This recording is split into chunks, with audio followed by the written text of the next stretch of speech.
उसको अपने पास ले रहे हैं। हम लोग तो अपने भीतर में प्रयोगशाला बना करके रखते हैं। 24 घंटे काम, क्रोध, लोभ, मोह, बल, आसर भीतर ही घुसा रहता है। अपने अंतर कर्म को प्रयोगशाला बना करके रखते हैं। 24 घंटे ये सारे विकार हमें परेशान करते रहता है। लेकिन साधु संत महात्मा क्रोध को बुलाते हैं, अरे आजा, ये से नहीं सुनेगा। डॉक्टर किसी रोगी की सर्जरी करता है, पेट को चीरता है, गला को चीरता है, छाती को चीरता है। चीरते वक्त डॉक्टर के भीतर में क्रोध रहता है। क्रोध से डॉक्टर चीरता है रोगी को। नहीं, चीर रहा है, पेट को फाड़ रहा है, लेकिन क्रोध नहीं है। वह इस ख्याल से पेट को फाड़ रहा है, पेट के फाड़ने से इनका रोग खत्म हो जाएगा, ये सुखी हो जाएगा। उनको सुखी करने के ख्याल से, उनको आनंदित करने के ख्याल से, उनके भविष्य को सुखमय बनाने के ख्याल से पेट को फाड़ करके रोग की चिकित्सा कर देते हैं। तो डॉक्टर के अंदर में क्रोध नहीं होता, बिना क्रोध के ही पेट का फाड़ना होता है। सीधे भीतर के खराब अंग प्रत्यंग को काट काट करके निकाल करके बाहर कर देते हैं। इतना सब कुछ करने पर भी कोई यह नहीं कर सकता कि डॉक्टर बड़ा क्रोधी है। डॉक्टर को कोई क्रोधी नहीं कर सकता। उसी तरह से साधु संत महात्मा अपने शिष्य के ऊपर डांट दिखाते हैं, डपट दिखाते हैं, फटकारते हैं, धुतकारते हैं। इसका मतलब यह नहीं कि साधु क्रोधी है, साधु के अंदर में क्रोध होता है, ये कभी भी नहीं। जैसे डॉक्टर चीर फाड़ सब कर देते हैं, उनको कहना नहीं कि डॉक्टर बड़ा क्रोधी है। उसी तरह से संत समाज के कल्याण के लिए कभी लोभ विकार को भी स्वीकार कर लेते हैं। भगत लोग आकर के पैसे चढ़ाते हैं, केले चढ़ाते हैं, कपड़े चढ़ाते हैं। संत को जरूरत नहीं है, चढ़ाते उसको रख लेते, लेकिन रखते हैं किसके लिए? अपने लिए नहीं, इसी समाज के लिए। उस रखे हुए धन से इतना बड़ा बड़ा कार्यक्रम हो जाता है। इस कार्यक्रम के माध्यम से हजारों लाखों व्यक्ति का कल्याण होता है। उस लोभ से उन्होंने दिए हुए को रख लिया, एक तरह से ये लोभ को स्वीकार किया, इसलिए रख लिया। लेकिन उस रखे हुए धन से समाज का कितना बड़ा कल्याण होता है। लोभ को स्वीकार कर लेते हैं समाज के कल्याण के लिए। कभी कभी किसी की इच्छा को रख लेते हैं, यह इच्छा का है समाज के कल्याण के लिए। कभी कभी किसी में आसक्ति दिखलाते हैं समाज के कल्याण के लिए। कभी कभी क्रोध प्रकट करते हैं समाज के कल्याण के लिए। साधु संत महात्मा कुछ भी जो ग्रहण करते हैं समाज के कल्याण के लिए, उनको अपने शरीर से कुछ भी लेना देना नहीं होता है, अपना कोई स्वार्थ नहीं होता, समाज के कल्याण के लिए। साधु संत महात्मा का आत्मबल बड़ा प्रबल होता है, क्योंकि वे सदैव आत्मा को भोजन देते रहते हैं। आत्मा का भोजन अमृत है, अंतर ज्योति और अंतर्नाद। इनका जो अंदर में दर्शन होता है, यही आत्मा का भोजन है। यह जब भोजन मिलेगा आत्मा को, तो इंद्रिय बल कमजोर हो जाएगा। फिर आप नहीं कहेंगे कि महाराज भजन पर बैठते हैं लेकिन मन नहीं लगता है, मन भाग जाता है। मन इसलिए भाग जाता है कि मन बलवान है। हमारी ही शक्ति से हमारा मन संसार की तरफ भाग जाता है। मालिक का ही धन का उपयोग करके नौकर मालिक के ऊपर शासन कर रहा है। 5 कर्मेंद्रियां, 5 ज्ञान की इंद्रियां, 4 सूक्ष्म इंद्रियां, ये 14 इंद्रियां जो है, सारी इंद्रियां हमारे नौकर हैं। बहुत बड़े बाप के बेटे हैं। ईश्वर सारी सृष्टि के मालिक हैं, ईश्वर की हम संतान हैं। परमात्मा ने अपने बेटा जीवात्मा को सुख देने के लिए 14 नौकर दे दिए। ये 14 इंद्रियां इस जीवात्मा के लिए 14 नौकर हैं। भगवान ने दिया है 14 नौकर से काम लेते हैं। खूब काम कराओ, खूब इनसे काम कराओ, ये तुम्हारे नौकर हैं। लेकिन आज हमारी ऐसी स्थिति हो गई है कि नौकर मालिक बनकर रहता है। आंख जो कहती है सो हम करते हैं, कान जो कहता है सो हम सुनते हैं, मन जो चाहता है वही करता है, हमारा कुछ भी नहीं चलता। तुलसीदास जी महाराज की वाणी में परपस जानी हस्योरी बस गए हसैया मन मद कर बन के तुलसी रघुपति पद कमल हसैया परपस जानी हस्योरी। सारी इंद्रियां हमारी हंसी उड़ा रही है। एक ऐसा मूर्ख मालिक है, इन्हीं की संपदा का उपभोग कर करके हम इन्हीं के ऊपर शासन कर रहे हैं। देवता और दैत्य की जो बात आप लोग सुन रहे हैं, देवता की सारी संपदा को देखते हुए हैरान कर दिया। इसका क्या कारण है? ये देवता क्या है? ये आत्मा ही देवता है, इंद्रियां ही दैत्य है, ये मन क्या है? यही महान बलवान दैत्यराज बलि है। और आत्मा के सारे सुख को ये इंद्रियां छीन लिया है। आत्मा के सारे सुख को ये इंद्रियों ने छीन लिया है। आत्मा के पास सारा सुख है, लेकिन इस सुख को इंद्रियों ने छीन लिया। इसीलिए छीन लिया कि इंद्रियां बलवान हो गई हैं, इंद्रियां इसीलिए बलवान हो गई हैं। हमने इंद्रियों को खुला छोड़ दिया है विषय का उपभोग करने के लिए।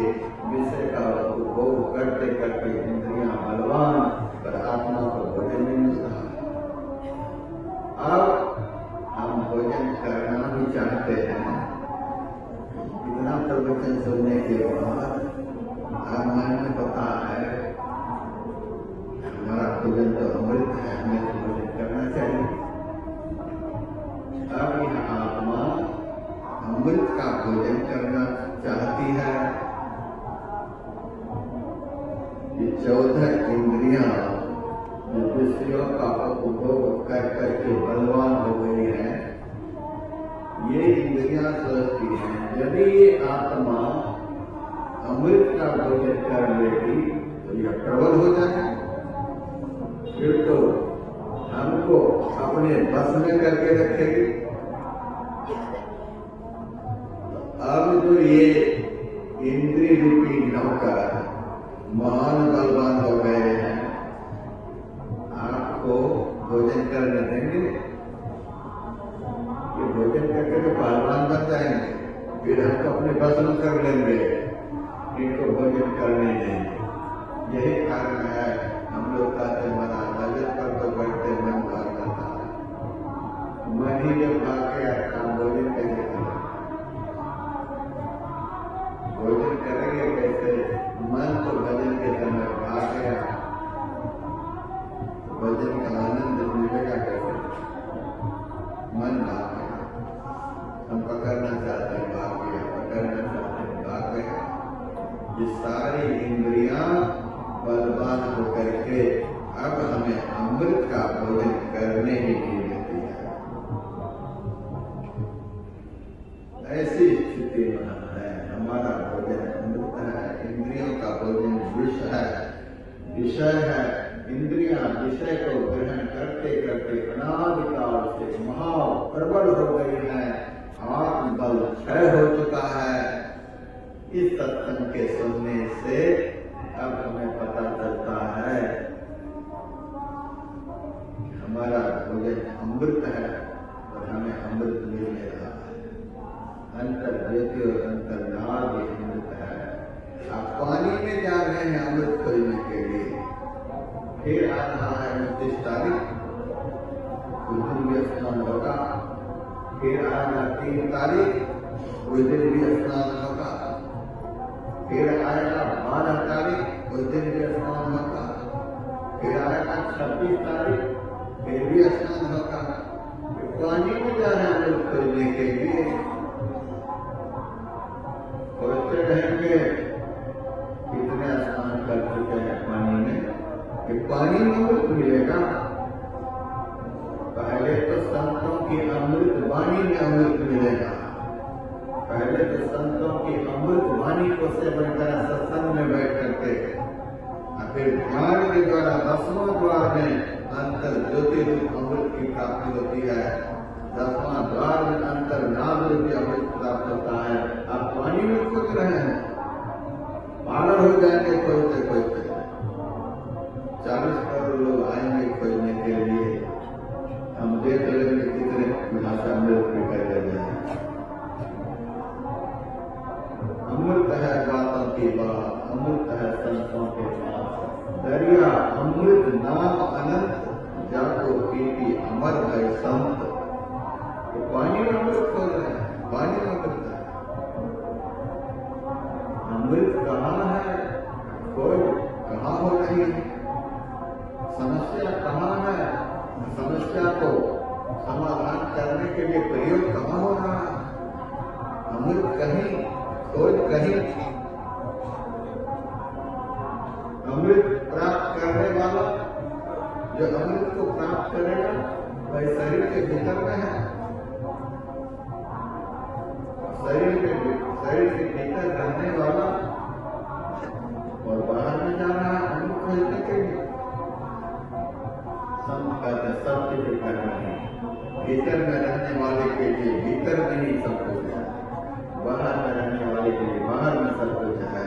इंद्रियां बहिर्मुखी तत्व है, बहिर्मुखी इंद्रियों के लिए बाहर में विषय का बाजार लगा हुआ है, अंतर्मुखी आत्मा के लिए अंदर में अमृत की व्यवस्था है। अंदर में रहने वाले के लिए अंदर में व्यवस्था है, बाहर में रहने वालों के लिए बाहर में व्यवस्था है। इंद्रियां बाहर में रहने वाली चीज है, इसके लिए बाहर में विषयों की व्यवस्था है। आत्मा अंदर में रहने वाली चीज है, इसीलिए अंदर में रहने वाली आत्मा के लिए अमृत का भोजन भीतर में और बाहर में उल्टा प्रयोग हो रहा है। एक माई सड़क के किनारे बिजली का खंभा लगा हुआ था, उसमें बल्ब जल रहा था, उस बल्ब के प्रकाश में कुछ खोज रही थी। 2-4 लोग माई को खोजते हुए देखा, पूछा कि माई क्या कर रही हो। माई कहती सुई खोज रही है, इतनी रात में। हाँ, यहाँ प्रकाश है, प्रकाश में खोज रही है। लोगों के मन में हुआ माई वृद्ध हो गई है, आंखें कमजोर है, अच्छा हम लोग की सहायता कर देते, सब मिल करके खोज देते हैं, सब मिल करके खोजने लगे। मिले नहीं, सब मिलकर खोजने के लिए सोई नहीं थी। तब किसी ने कहा माई कब से हम लोग मिलकर के सुई खोज रहे हैं, सुई मिल नहीं रही है, तुम्हारी सुई गिरी कहाँ है, तुम देखी हो सुई गिरते हुए। तो माई कहती है सुई तो गिरी है घर में, सुई गिरी है घर में, खोज रही है यहाँ सड़क पर। बाबू क्या कहें, घर में अंधेरा है, घर में बल्ब नहीं है। लोग कहते हैं, साधु महात्मा कहते हैं अंधेरे में नहीं मिलता है, प्रकाश में खोजने से मिलता है। प्रकाश यहाँ है इसीलिए न खोज रहे। ये अड़ी पर भी अपनी ही पर भी सबको भी पागल बना रखी। वस्तु कहाँ गिरी हुई है, खोज नहीं हो कहीं। उसी तरह से अमृत कहाँ है, खोज रहा आदमी कहाँ।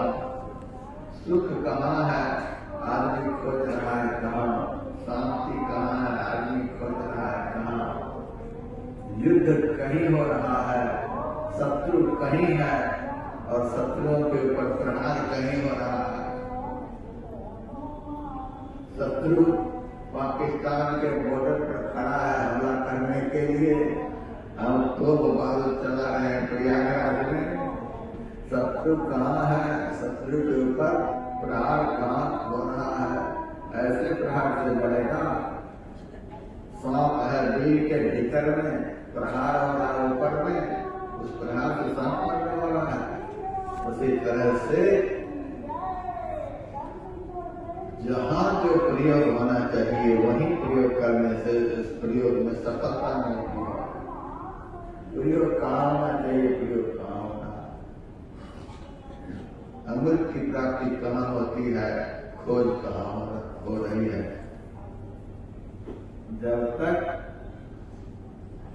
अंतर ज्योति और अंतर्नाद का दर्शन नहीं हो जाएगा तब तक आत्मबल बढ़ेगा नहीं।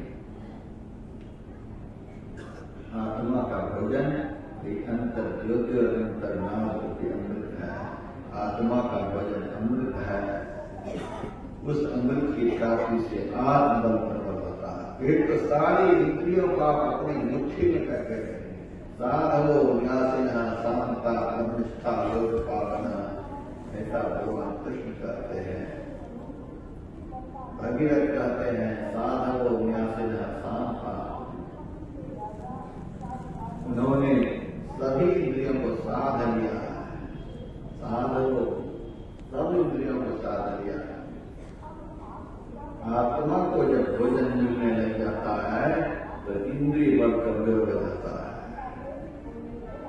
आत्मा अंतर्मुखी हो जाती है तो इंद्रियों में आत्मा की धारा रहती नहीं।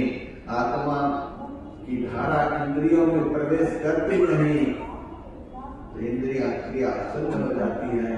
क्रिया शून्य इंद्रियों के द्वारा विषयों का सेवन नहीं होता है। विषयों का सेवन नहीं होता है तो इंद्रिय बल ऐसे ही कमजोर हो जाता है। आंख है लेकिन आंख कमजोर है, कान है कान कमजोर है, हाथ है हाथ कमजोर है। कोई भी इंद्री अपने मन से किसी भी विषयों को ग्रहण नहीं कर सकती।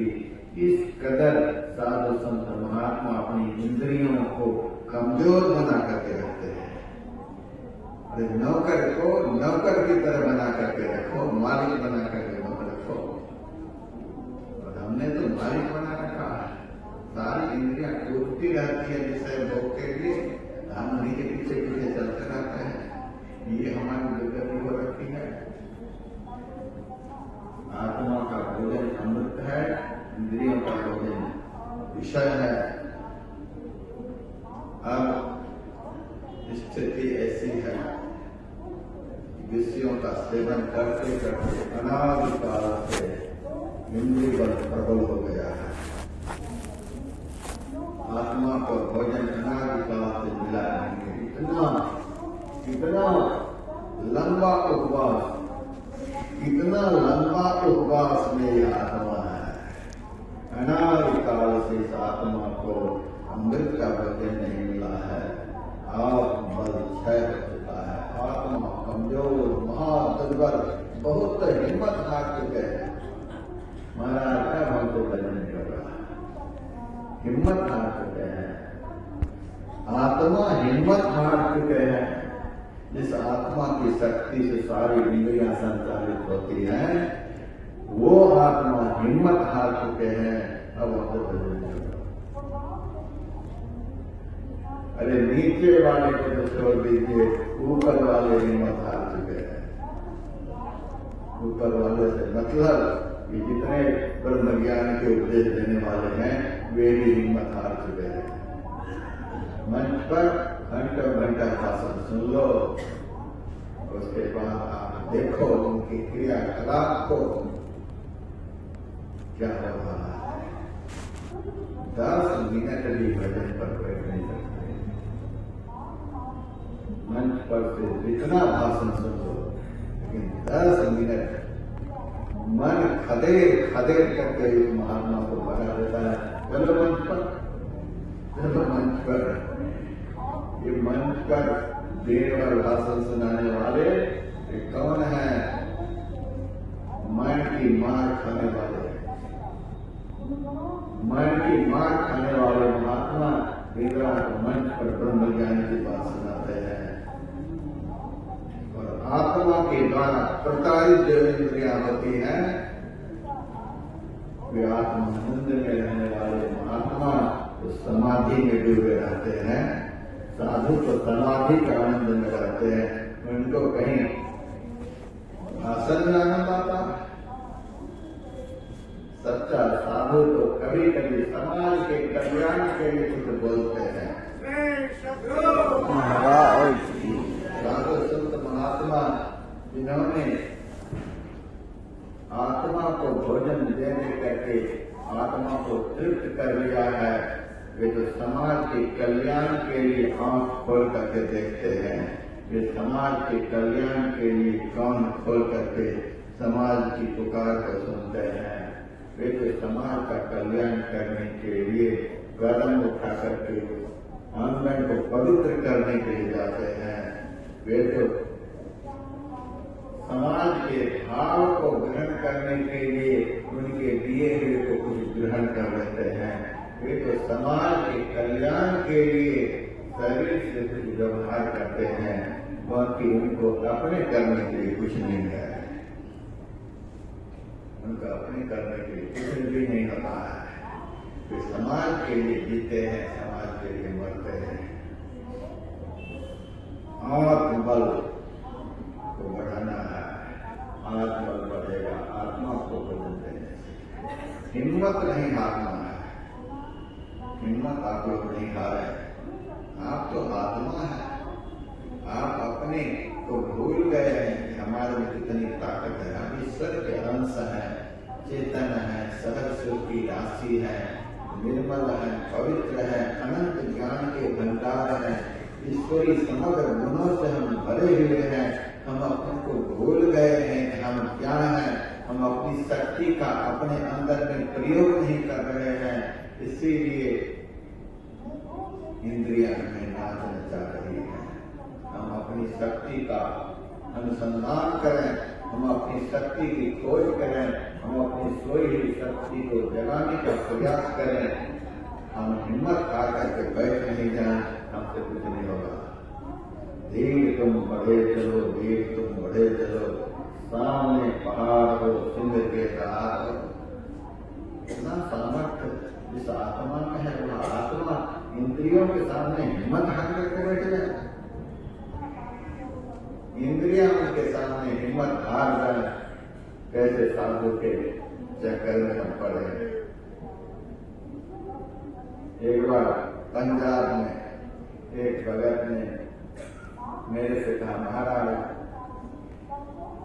आपके गुरु जी के पास कितनी गाड़ियां हैं? मैंने कहा, हमारे गुरु जी के पास गाड़ियां? हमारे गुरु जी तो महाविरक्त संत थे, गाड़ी पर बैठने के लिए बड़े संत बने थे।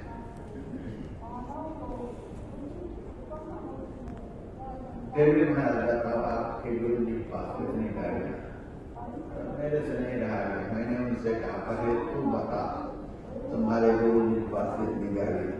महाराज मेरे गुरु जी के पास दुनिया भर की गाड़ियां हैं, एक एक नंबर की 10-10 गाड़ियां हैं। किस गाड़ी में कब बैठते हैं कुछ पता नहीं चलता है।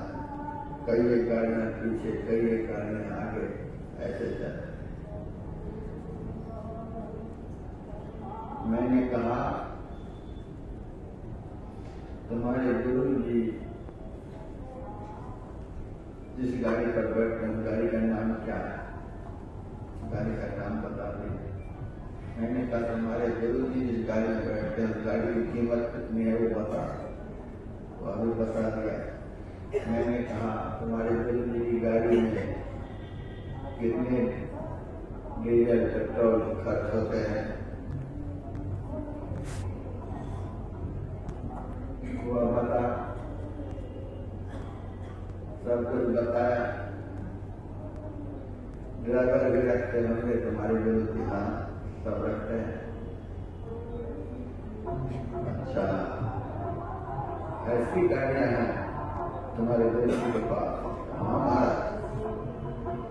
मैंने कहा हमारे गुरु जी के पास जो गाड़ी है उस गाड़ी के विषय में अभी नहीं बताऊंगा, अगले बार जब इस शहर में आऊंगा सत्संग सुनाने के लिए तब बताऊंगा। पता नहीं क्या हमारे दिमाग में आया था, इसीलिए सब बोल गया। अगले साल बताऊंगा, अभी नहीं बताऊंगा। अब लोगों ने अपने गुरु जी की गाड़ी के विषय बता दिया है, हम अपने गुरु जी की गाड़ी के विषय अगले साल बताएं। दूसरे साल उस शहर में सत्संग करने के लिए गया।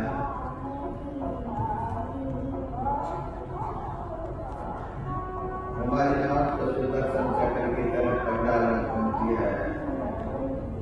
कौन अभी पंडाल में बैठ करके सत्संग सुन रहा है, कौन गला घूम रहा है, कौन नहाने के लिए गया हुआ है, कौन टेंट में बैठा हुआ है। गुरुदास की कृपा से हमारी आँख सबको देख रही है। लोग सोचते हैं कि नजर बचा बचा करके हम मजा ले रहे हैं। साधु की नजर से तुम बच जाओगे। तुम्हारे कल्याण के लिए साधु ने इतना बड़ा आयोजन किया है, तुम साधु के नजर से अपने को बचा रहे हो। साधु के नजर से बचा लोगे, इंद्रिया रूपी राक्षस तुम्हें खा जाएंगे। जो साधु की नजर से बचा करके बाएं दाएं करेंगे उनको इंद्रियां खा जाएंगी। मौत रूपी डाइन उसे निगल जाएगी। इसलिए साधु की नजर से ओझल होने का प्रयास कोई मत करना। सबको देखते हैं, सुदर्शन चक्र की तरह साधु ज्ञान घूमती है। मैंने पंडाल में देखा कि पूछने वाला जो भगत था पिछले साल वो आया नहीं, हमें दिखलाई दे दिया पीछे बैठा हुआ है। सत्संग समाप्त हुआ, आरती के बाद सब लोग आए, लेकिन उनके पीछे ही हाथ जोड़ करके प्रणाम करते हैं। मैंने कहा शरण में मारे आने का बुला लेना चाहिए। मैंने बुला लिया, बुला करके कहा आप कहे शर्मा है, आइए बैठिए मेरे सामने। दूसरे साल का प्रश्न बाकी है, बैठिए। बैठाया। मैंने कहा आपके गुरु जी की जो गाड़ी थी बड़ी अच्छी गाड़ी थी, बड़ा अच्छा नाम बताया था, बहुत कुछ बताया था गुरु जी की गाड़ी के विषय में। आजकल आपके गुरु जी कहाँ है? आपके गुरु जी आजकल कहाँ है? शरद के मारे बोलने का गुरु जी ने कहा, अरे बोलो बोलो, सलामी की कोई बात नहीं, भीतर में है। मैंने कहा कपड़ा भीतर में है, तब कहा नहीं मेरा जेल में, जेल में। पिछले साल सुना रहे थे हमारे गुरु जी की ऐसी गाड़ी है, ऐसी गाड़ी है, ऐसी गाड़ी। वो गाड़ी गुरु जी को जेल में जाने से नहीं बचा पाई। गुरु जी जेल में, गाड़ी बाहर में, गाड़ी नहीं बचा पाई। लेकिन धन्य है उनके अनुयायी, धन्य है उनके अनुयायी। आज भी सड़कों पर घूमते हैं, आज भी सड़कों पर घूमते हैं। आज भी भरोसा है कि हमारे गुरु जी भीतर में जाकर के भीतर वाले का उद्धार कर रहे हैं। अरे जो बाहर वाले का उद्धार नहीं कर पाया, भीतर वाले का उद्धार क्या करेगा? जो अपना उद्धार नहीं करा पाया वो दूसरे का उद्धार क्या करेगा? लेकिन ठोक ठोक करके समाज को ऐसे लोगों ने इस कदर पागल बना रखा है कि पागल आज भी सड़कों पर कूद रहे हैं। गुरु जी कहाँ है? भीतर में। मैंने कहा अब सुनो, हमारे गुरु जी की गाड़ी करना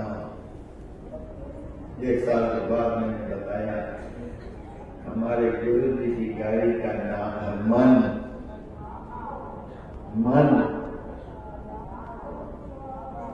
हमारे गुरु जी की गाड़ी का नाम है मन।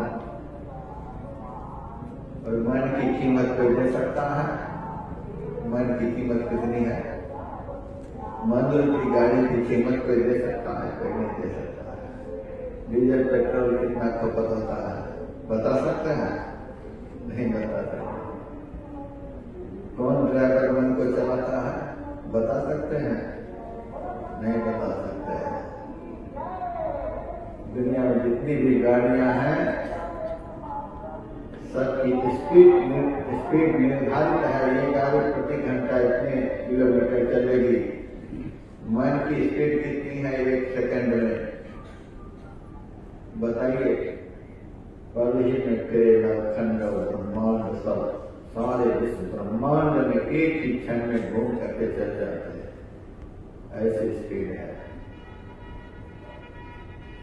मैंने कहा हमारे गुरु जी की गाड़ी का नाम है मन। जो सच्चे साधु होते हैं वो मन की सवारी करते हैं, मन पर सवार होते हैं, मन पर बैठते हैं। मन के मते में चाहिए, मन के मते अनेक। जो मन पर सवार है वह साधु को एक, जो मन की सवारी करते हैं, जो अपने मन को बस में करके रखते हैं, जिनके चलाए मन चलता है, वो हमारे गुरुदेव हैं। जो मन को चलाने वाले, जो मन को चलाए वो साधु है। और जिनको मन चलाए उसको क्या कहेंगे? जिसको मन चलाए वह संसारी है। जिनको मन चलाए वह संसारी है। जो मन को चलाए वह साधु है। यदि इंद्रियां आपको चला रही हैं आप संसारी हैं। यदि संसारी हो गए हैं संसार में दुख के अलावा कुछ नहीं है। दुख से कभी पिंड नहीं छूटेगा। दुख से पिंड छुटाना चाहते हैं साधु बनना पड़ेगा। साधु बनने के लिए इंद्रियों को अपने वश में करना होगा। इंद्रियों को वश में करने के लिए आत्मबल बढ़ाना होगा। आत्मबल बढ़ाने के लिए आत्मा का जो भोजन अमृत है वह भोजन इसको देना पड़ेगा। और वह भोजन आत्मा को मिलता है ध्यान के समय। यही है समुद्र मंथन। ध्यान करना यही समुद्र मंथन है। आत्मा को भोजन मिलता है। बहुत गंभीर से गंभीर है समुद्र मंथन का विषय है। एक ही समय में नहीं इसका विश्लेषण हो सकता है। क्रम क्रम से सुनाऊंगा। अब एक भजन सुने गायक जी से, उसके बाद जो आध्यात्मिक आरतियां अभी का सत्र समाप्त। फिर 4 बजे